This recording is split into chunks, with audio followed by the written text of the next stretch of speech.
Bonjour à tous, je voulais vous faire une petite vidéo pour vous expliquer mon parcours de vie et professionnel aussi, comme ça vous comprenez un peu mieux qui je suis et pourquoi en fait j'en suis arrivée à être entrepreneur dans le bien-être et en accompagnement de personnes, que ce soit dans leur vie personnelle que dans leur vie professionnelle, ou les deux s'ils veulent. Mes accompagnements, ça j'y reviendrai plus tard, mais proposent vie perso et vie pro et il y en a un qui mélange les deux. Voilà, donc pour mon parcours pro et perso, j'ai commencé par des études de commerce. Euh, C'était assez général, et après je me suis vraiment spécialisée dans les ressources humaines, mais ça a été beaucoup plus tard, ça a été on va dire à la dernière de mes années, donc un master 2. Mais mon chemin n'a pas été si fluide et simple que ça dans mes études déjà. J'ai dû arrêter mon master 1 général, où j'avais déjà une petite option RH, mais voilà, j'ai dû arrêter pour des raisons personnelles. Mes parents ont divorcé et du coup j'ai dû aller travailler tout simplement pour subvenir à mes besoins. Donc j'ai arrêté mes études, j'ai trouvé un premier travail sur Sophia Antipolis en tant qu'assistante RH. J'y ai travaillé une bonne année. L'ambiance était déplorable. Ma première expérience professionnelle déjà était très dure, très hard. Je suis arrivée dans ce monde professionnel, je me suis dit mais oh là là, mais style quelle horreur. Je voyais des techniciennes paye, parce que c'était un cabinet comptable, je voyais des techniciennes paye pleurer, une manageuse qui était corse à l'époque avec un caractère de... Voilà, je dirais pas le mot. Et en fait, elle claquait les classeurs devant tout le monde, elle criait. Enfin, voilà. Donc moi, je suis restée là pendant un an en me disant, bon, allez, je tiens, c'est ma première expérience, allez, continue. Keep going, comme on dit en Australie. Mais voilà, donc du coup, en fait, au bout d'un an, j'ai arrêté, j'ai donné ma démission. J'ai même pas négocié une rupture, rien. Je crois que j'étais à saturation. Et je suis partie en Australie, puisque souvent dans les écoles de commerce, les gens font une année à l'étranger, etc. Et c'est vrai que j'aimais toujours bien aimer l'anglais. Donc je suis partie en Australie pendant 7 mois. J'ai été au pair, je me suis occupée de 3 petits garçons super mignons. Et ça a été une expérience vraiment, ça je le conseille à tout le monde de partir à l'étranger quand on est jeune. Euh, on voit des cultures différentes, on se fait plein d'amis, c'est vraiment une très très belle expérience et enrichissante. Voilà, après je suis revenue d'Australie parce qu'on m'a proposé un travail dans le sud de la France, donc je suis revenue. Là j'ai travaillé 4 ans en tant que responsable administrative du personnel, dans un grand carrefour. Voilà, donc j'avais pas mal de choses à gérer, hein. J'ai touché à tous les domaines RH vu que c'était une grosse PME. Donc j'ai fait aussi bien du recrutement, je faisais aussi tout ce qui était formation des salariés, la gestion des compétences, les salaires, la rémunération, et tout ce qui était administratif, c'est-à-dire les contrats, etc. Bon, l'administratif du personnel. Voilà, c'était intéressant. Bon, après j'ai suivi un chéri en Suisse. Et là-bas, j'ai fait que du recrutement aussi chez Adecco. Bon, voilà, j'ai eu pas mal d'expérience dans les RH. C'est ça que je voulais vous dire, surtout. Donc, plus de 9 ans dans des PME dans la région PACA. Voilà, parce que moi, je suis basée dans le Var, en fait, vers Saint-Raphaël. Pour l'instant, parce que j'ai la bougeotte. Euh, voilà ce que je voulais vous dire. Après, du coup, je suis revenue parce que mon papa a fait une crise cardiaque. Donc, je suis revenue dans le sud, un peu, enfin voilà, avec ma valise et ne comprenant même pas ce qui m'arrivait. J'ai retrouvé un autre travail, donc dans les RH encore, en responsable ressources humaines vers Aix. Ça a été aussi encore une expérience très très dure à vivre. C'était sympathique, mais au bout d'un an, enfin, j'ai vu que le type de management qui était appliqué dans la société, ça ne me convenait pas. Les valeurs, je n'avais pas du tout les mêmes valeurs. Que la société, j'étais pas du tout engagée. Enfin, ça a duré peut-être 6 mois mon engagement, puis après, j'ai été enfin, non, j'ai été plus engagée du tout. Donc je pense que ça arrive quand même à la plupart de nous d'arriver dans des sociétés et finalement au bout de 6 mois, un an, voire même 2 ans, on se dit mais qu'est-ce qu'on fout là, quoi. Donc c'est vrai que c'est ça mon objectif aussi, c'est de vous aider à trouver pourquoi ça convient plus, qu'est-ce qu'on peut faire à la place, et trouver un nouveau projet en fait qui est aligné à ce qu'on est, nos envies, nos désirs. Alors c'est sûr que la perfection n'existe jamais, ça faut pas se le cacher, hein. On n'est pas dans un monde de bisounours, mais on peut trouver le projet qui se rapproche le plus de nos non négociables, comme on dit, nos idées, ou ce qu'on souhaite en fait vraiment trouver dans notre travail. Voilà, enfin, les critères en fait. Voilà, donc qu'est-ce que je voulais dire? Oui, donc quand mon papa a eu cette crise cardiaque, j'ai beaucoup fait de l'introspection, et c'est pour ça que dans mes programmes, C'est vraiment la base, c'est les fondamentaux, l'introspection sur soi, puisque si on ne se connaît pas, on ne peut pas trouver, ce n'est pas possible, on ne peut pas trouver un projet qui nous ressemble si on ne sait pas qui on est, si on ne connaît pas nos valeurs, si on ne sait pas ce qu'on aime faire, si on... Bon, on n'est pas obligé d'avoir une passion, mais si on n'a pas identifié quand même les choses qui nous animent, qui nous fait du bien, etc., c'est sûr qu'on ne pourra pas aller bien loin. D'où tout ce travail en fait de fourmi et de curiosité où il faut gratter sur chaque petite chose. Les compétences, on regarde, mais pas que des compétences professionnelles. Il y a des compétences, mais dans tous les domaines en fait du parcours de vie de la personne. Donc voilà. Donc je me perds un peu, mais d'où l'introspection qui est très très importante dans mes accompagnements et que j'insiste beaucoup aussi des fois sur mes posts où vous verrez quand je viens juste de commencer mon activité, mais je parlerai beaucoup d'introspection qui est la base. Voilà, donc j'ai beaucoup introspecté quand mon papa a eu cette crise cardiaque sur moi-même. J'ai beaucoup médité parce que j'avais des crises d'angoisse. Donc j'ai beaucoup médité le soir, etc., les week-ends. J'étais seule, donc en gros c'était propice. C'était vraiment une période, une année où célibataire, seule, à méditer, à faire du yoga. J'ai été même certifiée yoga teacher training par Ubud Yoga House à Bali. D'ailleurs, si elle me regarde, il faut vraiment que j'aille là-bas parce que je devais finaliser une semaine de pratique là-bas pour faire. Et je n'ai pas pu à cause du Covid. Et bon, depuis, j'ai eu d'autres projets et j'y suis pas encore allée, mais il faut que j'y aille. Donc voilà, un coucou à Ubud Yoga House si elle me regarde. Donc voilà, j'ai été certifiée en yoga, ça m'a fait beaucoup beaucoup de bien. C'est vrai que pour moi, le bien-être, c'est très très important.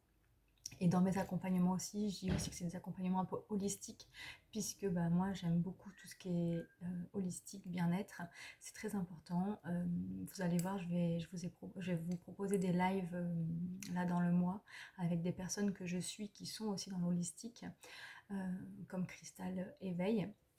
Et on vous prépare un petit live prochainement, je dis pas plus, mais voilà, c'est vraiment pour vous accompagner dans votre conversion professionnelle avec tous les moyens qu'on peut trouver, même en holistique, euh, parce qu'un changement, ça fait peur, il y a des blocages, etc. Et on peut travailler sur ça pour aider aussi la personne qui est dans cette transition, en fait, une transition, on sait bien que c'est les montagnes russes en émotions, donc je souhaite que dans mes accompagnements, j'accompagne au mieux dans cette transition et dans ces montagnes russes d'émotions la personne. D'où mon programme qui se base bien sûr sur de la technique et des outils bien spécifiques, mais aussi sur une partie holistique qui est très importante pour moi. Voilà, si la personne accroche aussi, après selon ses besoins. Voilà, donc j'ai beaucoup introspecté et du coup, c'est vrai que cette introspection m'a fait ouvrir les yeux sur mon travail et d'un coup, je me suis sentie vraiment pas à la bonne place. C'est là que j'ai commencé à me poser plein de questions en me disant mais qu'est-ce que je fais là, RRH, mais j'aurais pas dû faire ça, j'aurais dû faire psychologue, thérapeute. Moi, ce que j'ai envie, c'est d'aider les gens, j'ai envie d'être utile. Là, je fais quoi que des papiers, je licencie, ok, je recrute 2 personnes, mais voilà quoi. Enfin, c'était pas du tout ce que je rêvais. Voilà. Bon, donc j'y suis restée encore un petit peu pour anticiper, parce que ça, c'est très important. Lors d'une reconversion professionnelle, il ne faut pas sauter dans le vide quand même. Il faudra sauter, il faudra sauter, mais il faut attendre le bon moment propice pour soi, pour pas se mettre en danger quand même. Dans le coaching que je fais aussi, la plupart du temps, je regarde si mon coaché reste toujours quand même en sécurité. Parce que sans sécurité, sans un bon ancrage, on parle du chakra racine, mais si on n'a pas ces bases-là, on ne peut pas commencer, on va dire, une bonne reconversion, en tout cas à amener son projet dans la matière en vrai, quoi. Donc c'est vrai que ça, c'est un travail aussi à faire en priorité. Donc qu'est-ce que je voulais dire? Donc du coup, oui, donc je me suis perdue. C'est vrai qu'à cette période, je me suis perdue. Je ne me connaissais plus. Enfin, je me connaissais plus. Et c'est vrai qu'après, avec la méditation, le yoga, j'ai appris à me reconnaître, en fait, à reconnecter avec moi-même. Je me suis dit, mais en fait, j'aime la lecture. Oh, je savais plus, mais je lisais plus. Je me suis dit, mais comment j'ai pu oublier que petite, j'aimais dévorer des livres et être curieuse, apprendre, enfin, je voulais tout voir. Et j'avais oublié cette part en moi. Et en méditant, en faisant du yoga, en ayant des événements aussi familiaux, ça m'a fait prendre conscience. Donc c'est vrai que c'était vraiment un éveil, on va dire spirituel qui m'est arrivé, mais je pense que je peux accompagner aussi les personnes qui sont dans leur éveil, comme j'ai été, puisque j'ai développé un mindset et des outils quand même très intéressants pour vous accompagner. Donc j'ai beaucoup lu, beaucoup de lectures en développement perso, j'ai écouté des podcasts vraiment dans le bien-être, des choses positives, et c'est vrai que on ne dirait pas, on se dit mais non, ça va rien faire, écoutez, juste lire, ben non, il y a des gens qui te disent mais non, il faut aller voir un psy, il faut aller voir un thérapeute, sinon juste lire ça te fait rien. Ben non, non, non, moi je suis pas d'accord. Euh, Déjà, tu as la volonté de lire, d'écouter des podcasts et tout dans le bien-être, de travailler sur toi, finalement tu intègres plein de choses euh, quand tu lis et quand tu écoutes des podcasts. Donc c'est un travail de fourmi aussi, qui est sur de la longue durée, ça ne se fait pas en un mois. Mais comme j'ai fait ça pendant un an, je peux vous dire qu'on récolte quand même les graines qu'on a semées. C'est-à-dire que si pendant un an, tu écoutes des choses positives, tu fais des choses, un travail sur toi, tu t'écris, je sais pas ce qui te passe par la tête, et ben c'est vraiment efficace.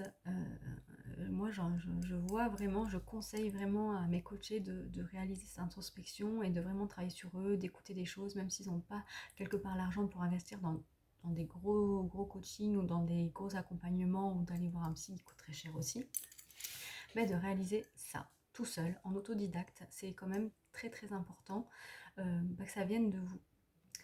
Voilà, petit aparté. Et du coup, moi, je voulais faire un petit clin d'œil aussi à Inspire, Ose, M et à Chloé Bloom. C'est les podcasts que j'écoutais. Et c'est Inspire, Ose, M. Je vais faire aussi un live avec elle.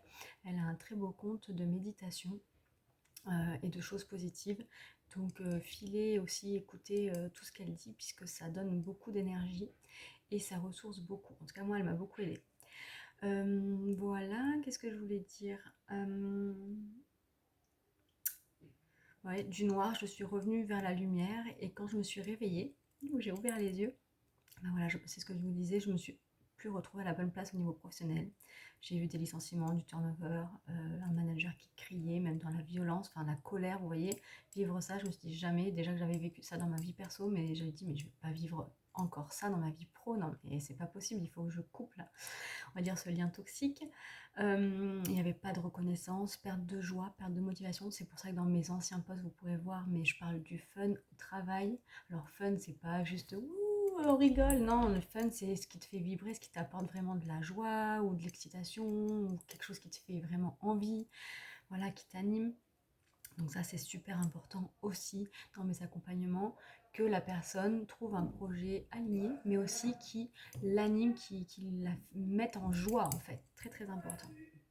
Alors, le chemin peut être long, mais si tu as un objectif ou un but, un cap en fait, ce sera beaucoup plus facile et tu sauras où tu vas. Ça, c'est vraiment important. Si tu as vraiment un objectif défini, tu arriveras mieux. D'où dans mes accompagnements, trouver ton objectif est très très très important. Et ça, on le travaille ensemble, on le définit petit à petit selon les séances, parce que des fois une séance c'est quand même trop court. Donc ça, c'est très important. Et l'objectif, il peut après être modulable en chemin, mais il faut quand même avoir un cap, une vision. Ça, c'est très important, la vision dans mes accompagnements. Là, le programme que je vais sortir, on va travailler sur la vision. Voilà, c'est un point essentiel dans l'introspection aussi, la vision. Donc après, donc j'ai anticipé, c'est ce que je voulais dire, j'ai anticipé, donc je me sentais plus à ma place dans mon job, etc. J'ai anticipé, il ne faut pas sauter non plus comme ça dans le vide, ça je l'ai appris par mes parents et puis j'ai aussi par l'expérience, parce que une fois j'avais sauté dans le vide, je me suis dit oh putain non, plus jamais, plus jamais. Donc oui, il faut quand même anticiper, attention, donc d'où mes accompagnements aussi, où c'est sur une période quand même pas trop longue, mais pas non plus si courte que ça, pour prendre le temps de réfléchir à la réflexion et d'amener un projet, un plan d'action qui sera viable sur la durée et bien sûr réfléchi. Donc voilà, faut anticiper. J'ai anticipé ma reconversion professionnelle en faisant 2 formations. Donc une une première, c'était la formation coaching. J'ai fait les 5 premiers modules qui étaient vraiment le gros package, les fondamentaux du coaching plus un approfondissement. Mais j'ai pas fait tous les blocs. Mais ça, c'est pas bien grave. Dans le futur, en fait, je vais le finir. Je vais même voir avec Pôle emploi là, s'ils peuvent me le financer, etc. Mais c'est juste les blocs de l'État pour vraiment avoir le diplôme. Mais en gros, tous les modules de coaching, je les ai réalisés. J'ai fait des stages, etc. Voilà, j'ai même une attestation comme quoi j'ai réalisé les 5 modules. Donc ça, c'est chez Activision. Ça, je vous le conseille si vous voulez vous lancer en tant que coach. Activision sur Aix-en-Provence, c'est topissime. Elle fait aussi même des formations en MBTI sur plein de tests de personnalité. C'est très bien, très bien fait. Et j'ai fait aussi une consultante, une formation en consultante en bilan de compétences via Interactive, qui est un organisme parisien. C'était une grosse semaine et demie avec, on était un petit groupe de 3 personnes, donc c'était super bien. Et voilà, donc on a appris pas mal de choses, je suis ressortie avec plein d'outils et je suis très contente. Voilà pour mes formations, et donc ça a duré 9 mois, ça s'est pas fait en 2 mois, donc j'ai vraiment anticipé. Désolée pour le bruit, il y a le petit qui fait un cours de français. Il est tout excité.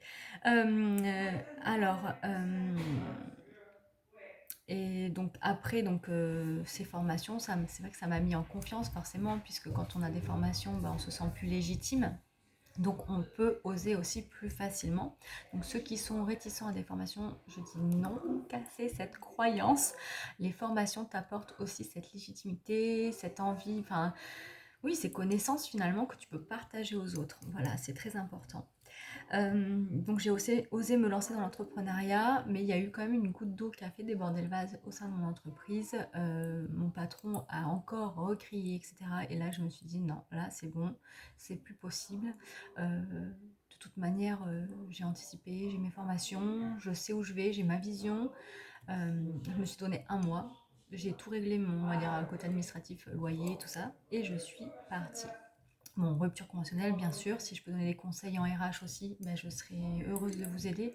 En transition, je pourrais vous dire quelle est la solution la plus adaptée pour avoir des financements, ou etc. Parce que des fois, c'est bien de rester en poste aussi pour bénéficier d'aide des OPCO. Voilà. Donc pour résumer, voilà, ce qui est important, c'est l'introspection, euh, les moments calmes en fait sur du long terme, euh, exploration de ces découvertes, de cette phase d'introspection. Après, réaliser des choix, les analyser et réaliser des choix. Euh, Anticiper le ou les changements à venir, souhaiter, c'est ce que je disais juste au-dessus. Et s'écouter et oser. Mais il faut s'écouter aussi, parce que des fois, c'est pas le bon moment pour nous. Soit on n'est pas prêt, soit voilà, il y a des événements extérieurs qui font que ce n'est pas encore le bon moment. Mais c'est pas grave. Tant que vous avez l'objectif, une vision, que vous vous formez tranquillement, etc., que vous vous faites accompagner, que voilà, il n'y a pas de souci, tout est en place, ça marchera. L'univers répondra toujours aux petites actions que vous mettrez en place. Ça, c'est sûr. Je l'ai testé. Alors, garantie, approuvé, validé, 100%, c'est sûr. Voilà. Donc, voilà mon parcours de vie et professionnel. Voilà. En tout cas, écoute ton cœur. Il sait où il veut t'emmener. La raison, la tête, le mental, il ment. Il ment souvent, et c'est pour ça que de méditer ou de trouve une activité, peut-être marche, ou en conduisant des fois aussi, je sais que moi ça m'évade, trouve un moyen qui te permet de te reconnecter à toi, de te poser les bonnes questions pour ainsi te découvrir. En tout cas, voilà, moi je suis là aussi pour t'aider pour ça, te découvrir. C'est un point essentiel. Donc si tu te sens perdu à te dire mais qui suis-je, qu'est-ce que j'aime, non, je ne sais pas ce que je veux, et je te conseille de introspecter sur toi-même. Mes petits conseils, c'est des balades en nature, c'est écouter des podcasts, c'est voilà, à dire ouvrir tes chakras, ouvrir tes possibilités, et voilà, essaye de regarder toutes les choses qui peuvent t'animer, et ça va te nourrir. Si tu veux donc que l'on parle et que l'on fasse ce travail ensemble, tu sais que j'ai via Insta des petits liens, j'ai marqué lien bonus. Tu peux voir mon site, donc tu peux regarder les accompagnements que je propose.